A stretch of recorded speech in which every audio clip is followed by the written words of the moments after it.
तो मेरा सबसे पहले यहाँ पे जो भी हमारी मदद के लिए आए हैं plus media, first of all thank you so much for being part of it and taking our voice to the national level.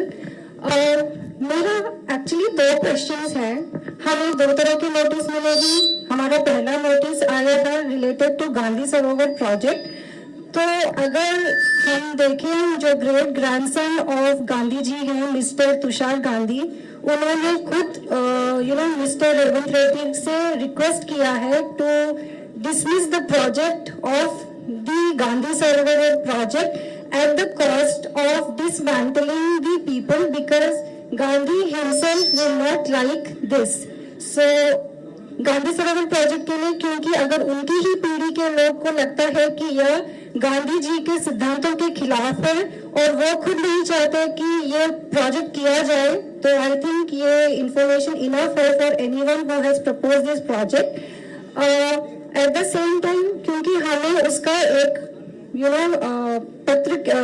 Newspaper के थ्रू नोटिस आया है। At the same time the Congress spokesperson said कि हम एक false narrative as an MP resident propaganda कर रहे हैं और हमने ऐसा कोई प्रोजेक्ट लॉन्च नहीं किया है।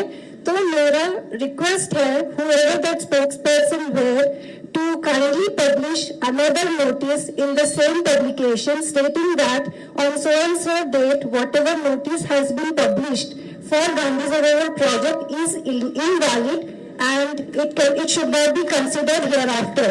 Okay, so that is related to Gandhi Sarovar project.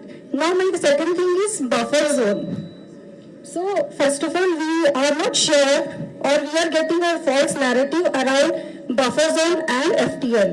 So based on my research, buffer zone is a concept where the agriculture is done near the river basin, and in urban areas there is a concept of FTL.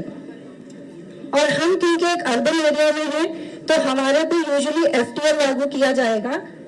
और जिस समय ये building का construction हुआ था 2004 to 2006, और अगर हम कंसिडर करें 2010 जबकि ये कॉन्सेप्ट इंट्रोड्यूस किया गया था इन तेलंगाना, उस समय जो रेंज था that was 9 to 12 meters, and according to that 9 to 12 meters range, our building is very much in line with what government has released.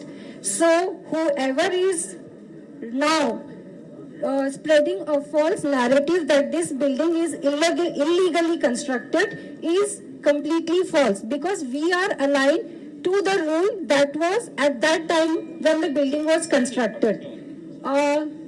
Now अगर गवर्नमेंट को लगता है कि ये बफर जोन या FTL को इंक्रीज करना चाहिए, तो मेरा पहला प्रश्न ये है कि पिछले 16 या 20 सालों में ऐसे क्या नेचुरल कलामिटी फ्लड हुआ है अक्रॉस मूसी रिवर और कितने लोग इम्पैक्ट हुए हैं जिसके कारणवश गवर्नमेंट को यह निर्णय लेना पड़ रहा है कि बफर जोन को एक्सटेंड किया जाए या FTL को एक्सटेंड किया जाए।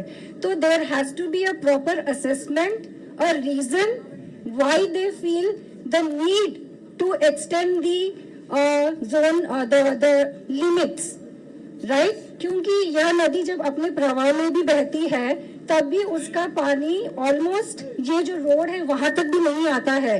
तो जब एक नदी जब अपने फुल फ्लो में बह रही है और उसमें भी कोई इश्यू नहीं हो रहा है, तो there has to be a reason why government want this process of extending the limits that has been they are planning to redefine. At the same time, my last proposal is, हम सौंदर्यकरण की बात कर रहे हैं। सौंदर्यकरण से पहले हमें स्वच्छता पे ध्यान देना चाहिए। और अगर आपको किसी को भी लगता है कि मूसी रिवर के बारे में आपको कुछ करना है या किसी भी पानी रिलेटेड सोर्स के बारे में आपको कुछ करना है, तो आप बेशक आइए, मूसी रिवर को स्वच्छ करिए, वहाँ का कचरा हटाइए और उसके बाद beautification. Thank you madam, thank you madam. Praveen Thakur తర్వాత శేఖర్ గారు మాట్లాడారు. ప్రవీణ్ ఠాకూర్ కు ఒక్క నిమిషం ఇవ్వండి, తర్వాత మీరు మాట్లాడండి.